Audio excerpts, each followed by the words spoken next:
Bem-vindos a mais um audiobook. Não esquece de deixar o like e se inscrever no canal para não perder os próximos conteúdos. Compartilhe com seus amigos e não deixe de escutar os próximos capítulos. Se interessou no livro? O link para comprá-lo está na descrição do vídeo. Faça da leitura um hábito em sua vida.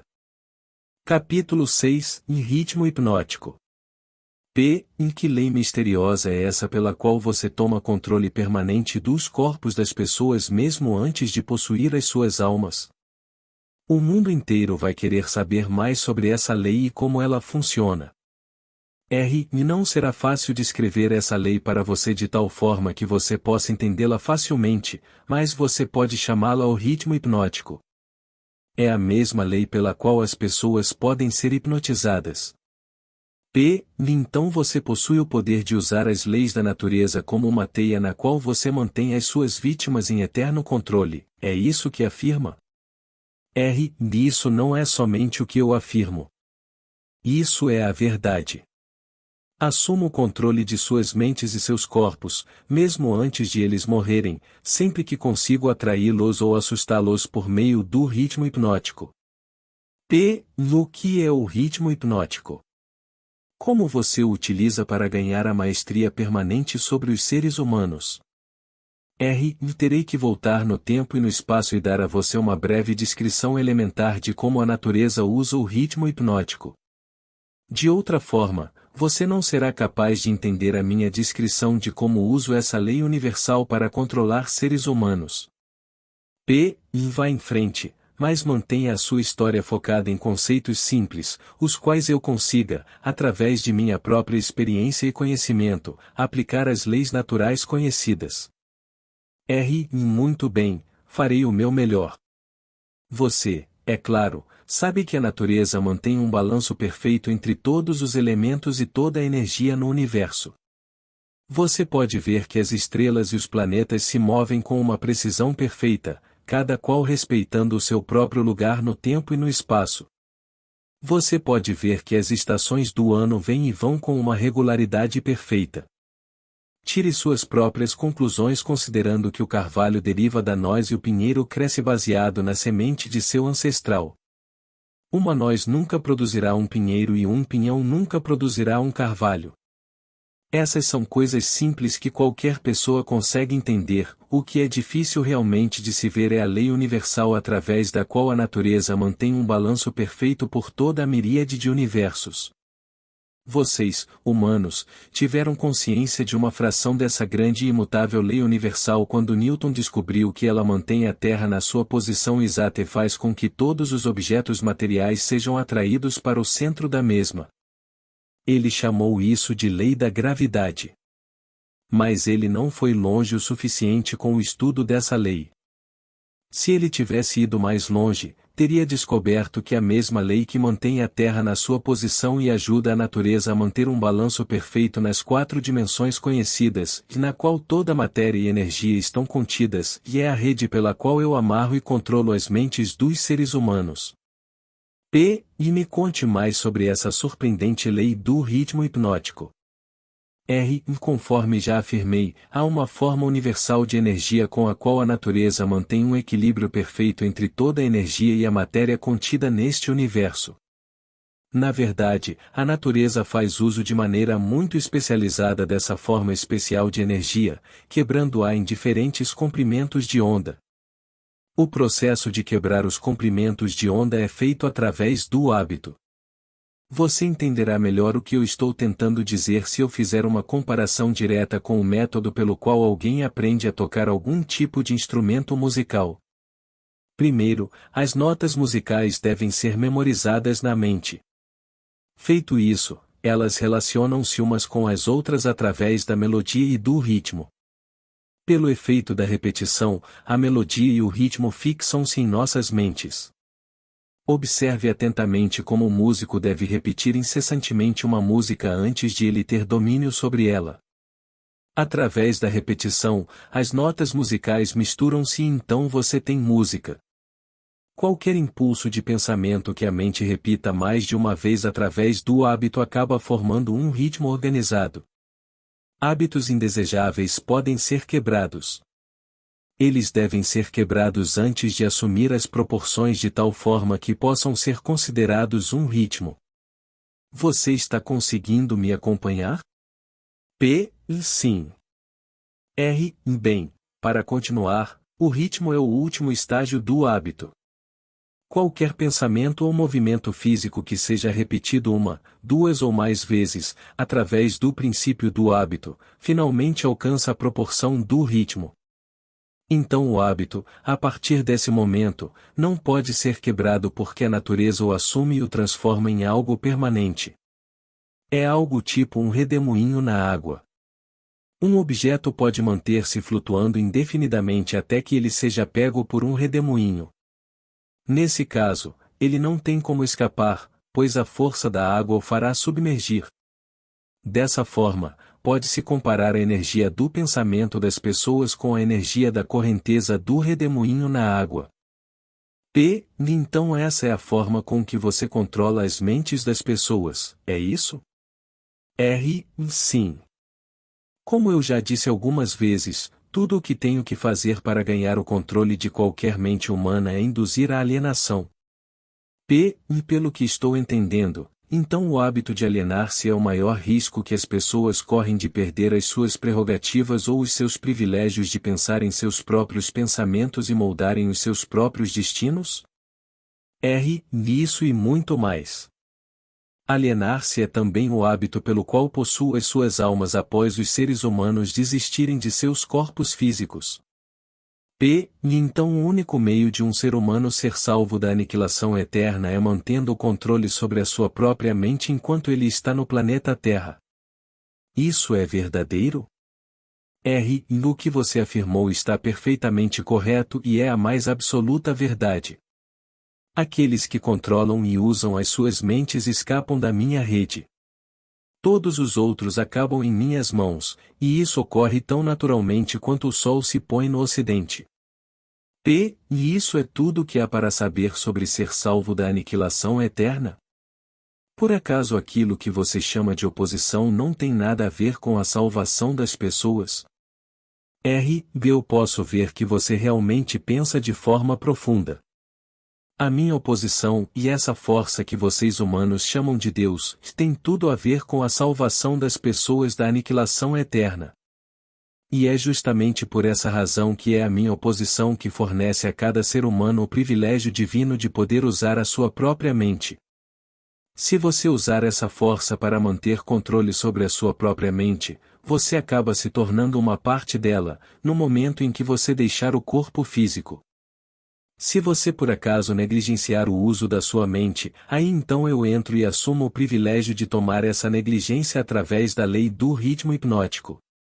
P. No quanto de uma pessoa você toma conta quando você a possui?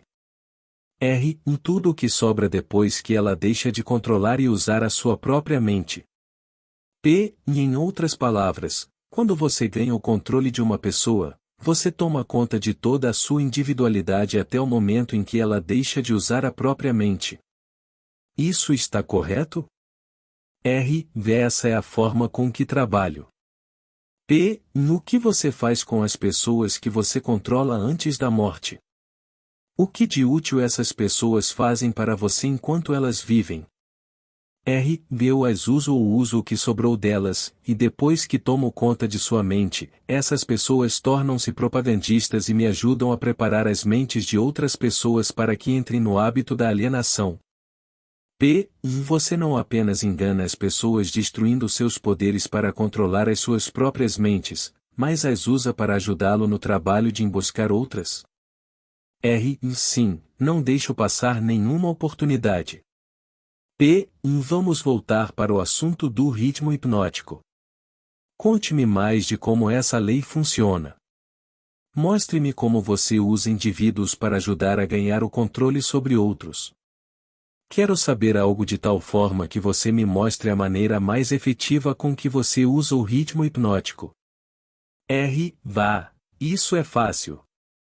A coisa que eu mais gosto, na verdade, é preencher as mentes das pessoas com o medo. Uma vez feito isso, não encontro nenhuma dificuldade em fazê-la alienar-se. Após, ela fica presa na minha rede através do ritmo hipnótico. P. Em que tipo de medo humano melhor serve ao seu objetivo? R. O medo da morte. P. Por que o medo da morte é sua arma favorita? R. Porque na verdade ninguém sabe, de acordo com as leis naturais do universo, ninguém consegue provar definitivamente o que acontece após a morte. Essa incerteza causa arrepios em todas as pessoas. As pessoas que se deixam tomar conta pelo medo, e qualquer tipo de medo, e recusam-se a usar as suas mentes e começam, nesse momento, a alienar-se. Eventualmente, elas alienam-se no redemoinho do ritmo hipnótico do qual poderão nunca escapar. P. Então você não se preocupa com o que os líderes religiosos pensam ou falam de você quando eles falam da morte? R. Não, contanto que eles digam alguma coisa. Se as igrejas parassem de falar sobre mim, a minha causa sofreria um grande revés. Todo o ataque feito contra mim, na verdade, aumenta o medo nas mentes de todas as pessoas que são influenciadas por esses líderes. Como você pode ver, a oposição é a coisa que mantém algumas pessoas longe da alienação. Considerando-se que essas pessoas não se deixam dominar pelo medo que provém deles.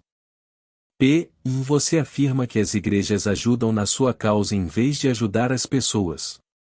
Diga-me, o que então o deixa preocupado?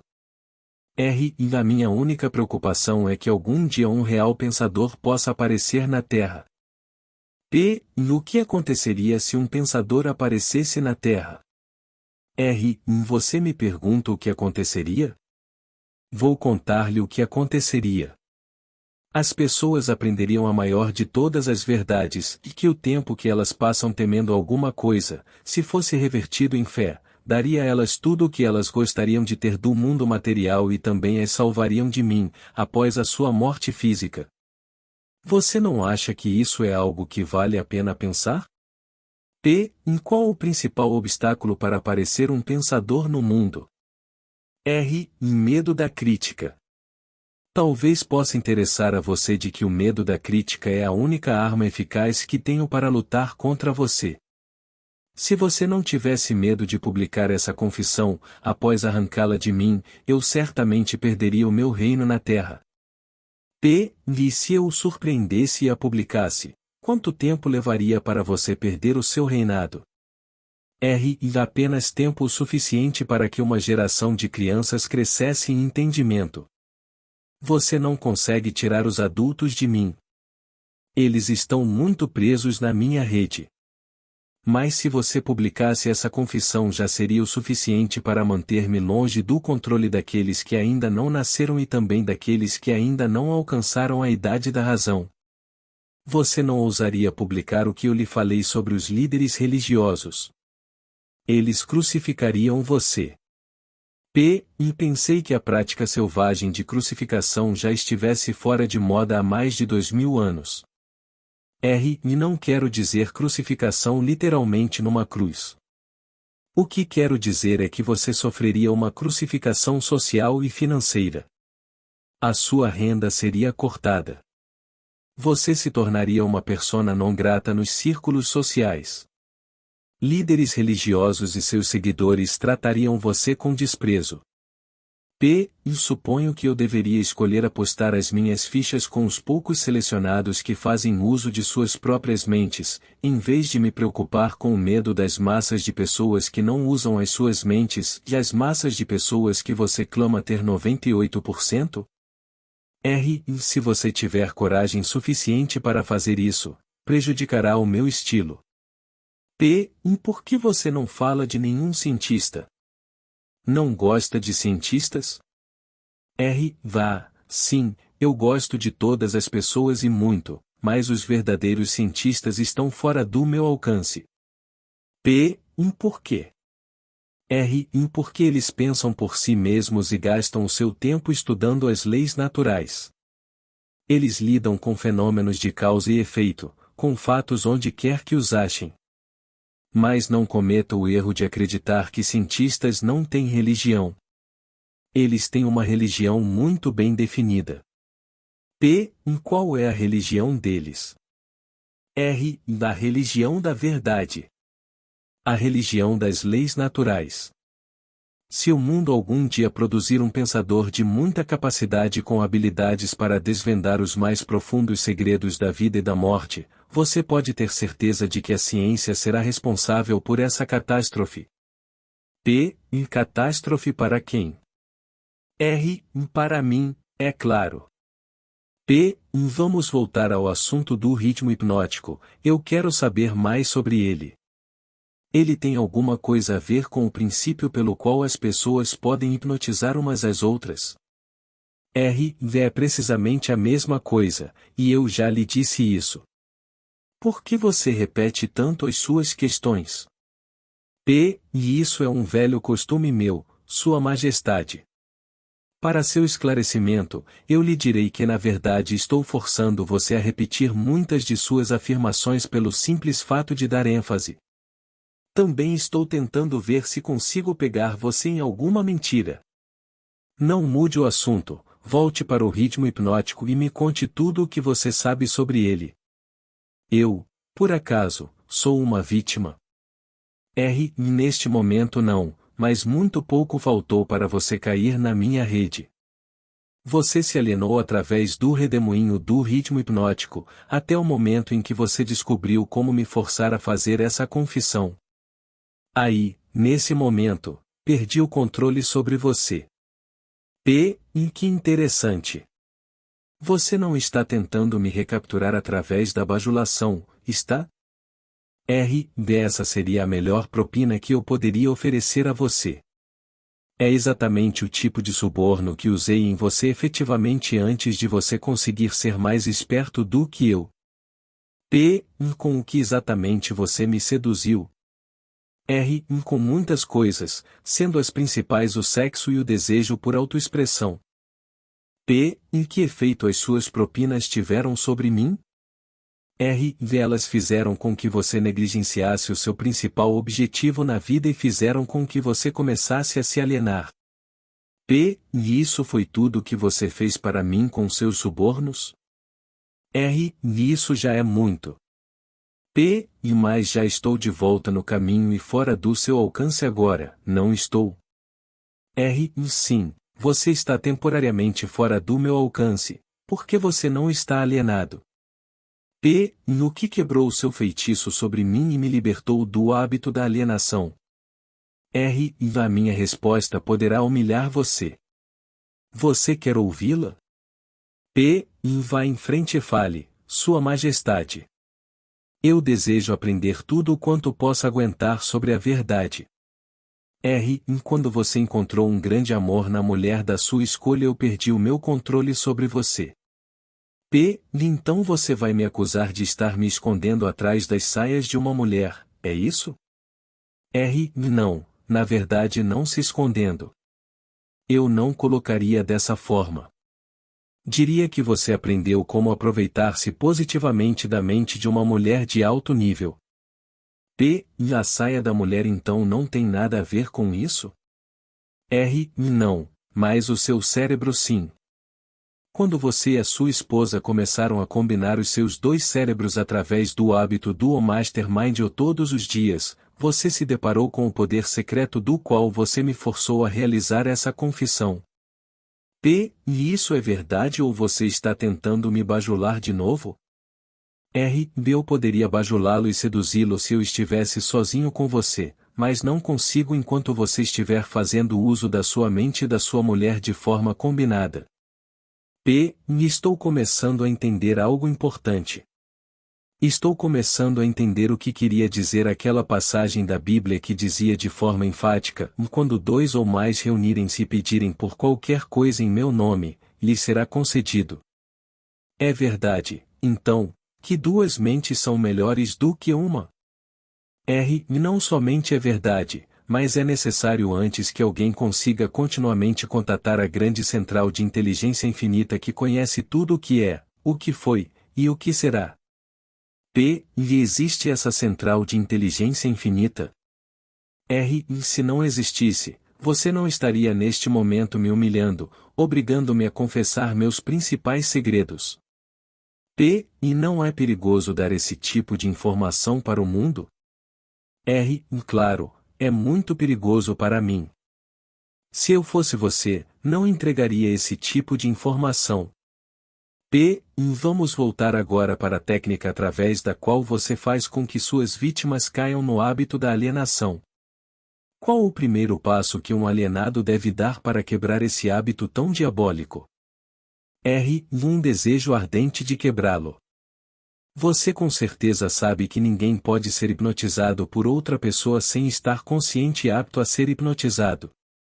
Essa consciência pode assumir a forma de indiferença em relação à vida, geralmente por falta de ambição, medo, falta de definição de um propósito definido e muitas outras formas. A natureza não precisa do consentimento de ninguém para fazer uma pessoa cair sob o feitiço do ritmo hipnótico. Tudo o que ela precisa é achar essa pessoa desprevenida, através de qualquer forma que ela negligencie de usar a sua própria mente. Lembre-se disto, do que quer que você tenha, ou você usa ou você perde. Todas as tentativas bem-sucedidas de quebrar o hábito da alienação devem ser feitas antes que a natureza transforme em um hábito permanente através do ritmo hipnótico.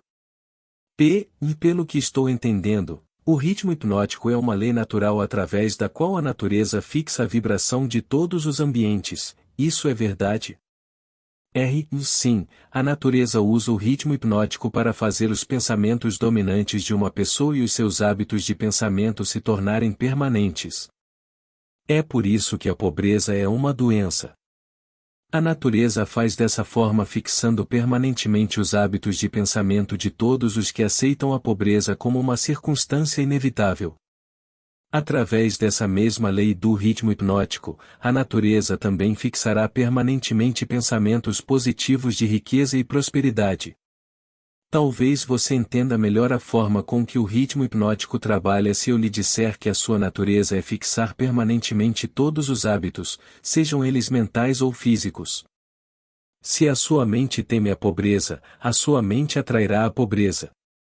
Se a sua mente deseja riqueza e espera por ela, a sua mente atrairá os equivalentes físicos e financeiros da riqueza. Isso está em concordância com uma lei imutável da natureza. O escritor daquela frase na Bíblia: o que quer que um homem plante, ele colherá, ou tinha em mente essa lei da natureza. Dele não poderia ter nada, além disso, em sua mente. A afirmação é verdadeira. Você pode ver evidências dessa verdade em todas as relações humanas. É por isso que o homem que forma o hábito de alienar-se através da vida deve aceitar o que quer que chegue às suas mãos. Isso está correto? Isso está absolutamente correto.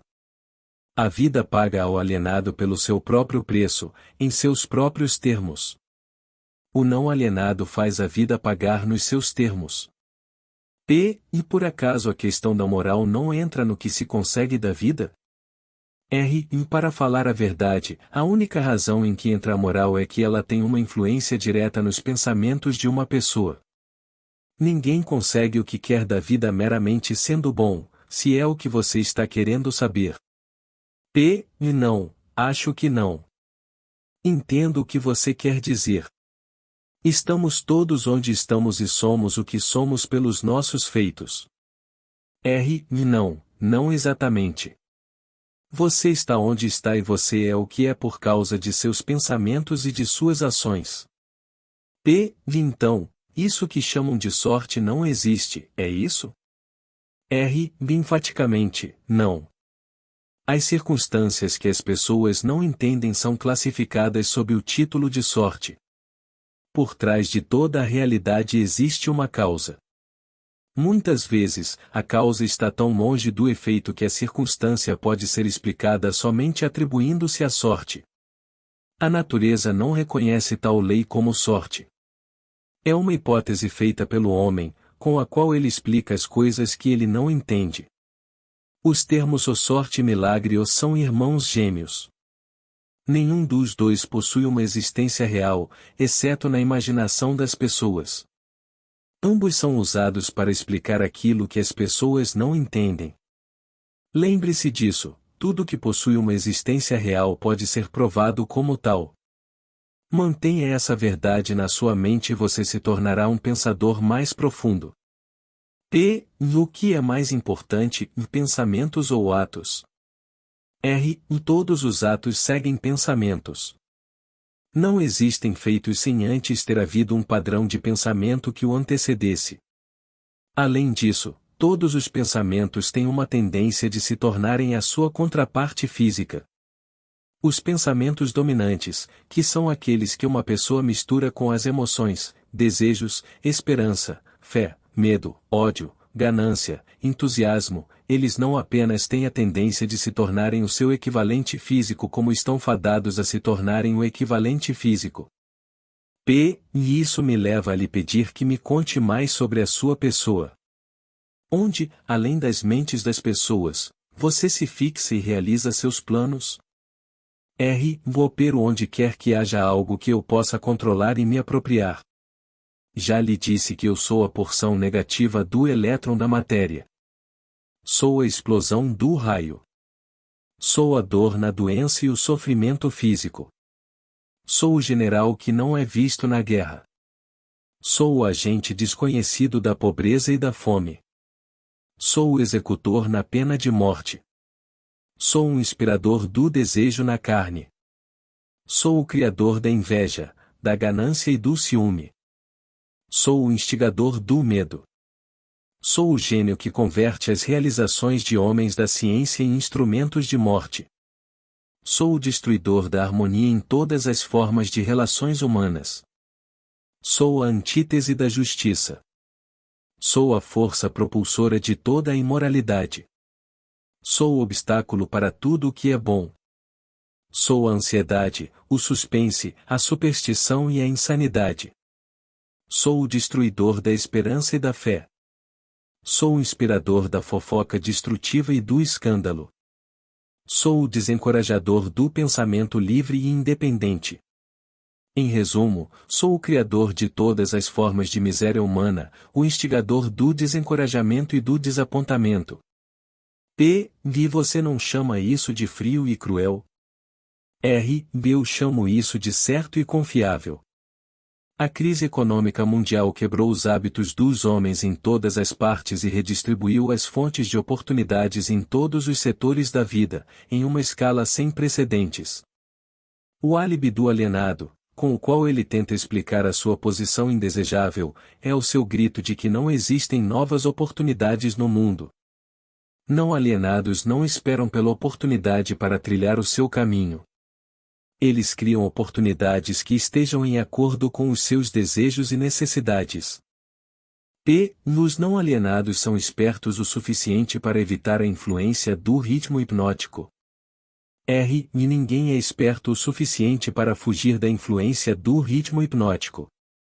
Poderia uma pessoa facilmente evitar a influência da lei da gravidade? A lei do ritmo hipnótico fixa permanentemente os pensamentos dominantes dos homens, sejam eles positivos ou negativos ou não alienados ou alienados, respectivamente. Não há razão para que um não alienado queira evitar a influência do ritmo hipnótico, porque essa lei é favorável a ele. Ela o ajuda a converter seus objetivos, planos e metas em réplicas físicas.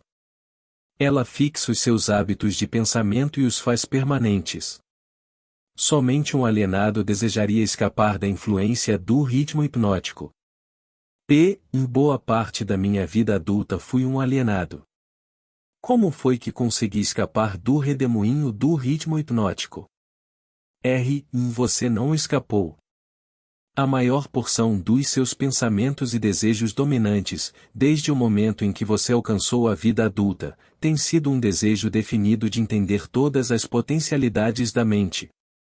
Você pode ter se alienado em pensamentos de menor importância, mas não se alienou com esse desejo.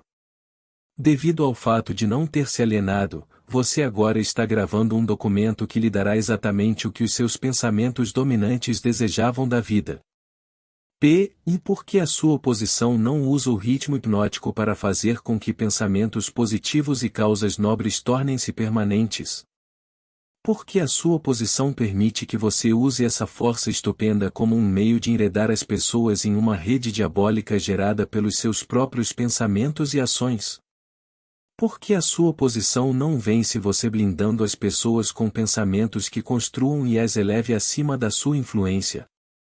R. E a lei do ritmo hipnótico está disponível para todos que queiram fazer uso dela. Faço uso dela de forma mais efetiva do que a minha oposição, porque ofereço às pessoas subornos mais atrativos, a fim de que elas pensem os meus tipos de pensamentos e realizem os meus tipos de ações. P. E em outras palavras, você controla as pessoas fazendo com que pensamentos negativos e ações destrutivas sejam prazerosos para elas. Isso está correto? R. Essa é a ideia, exatamente.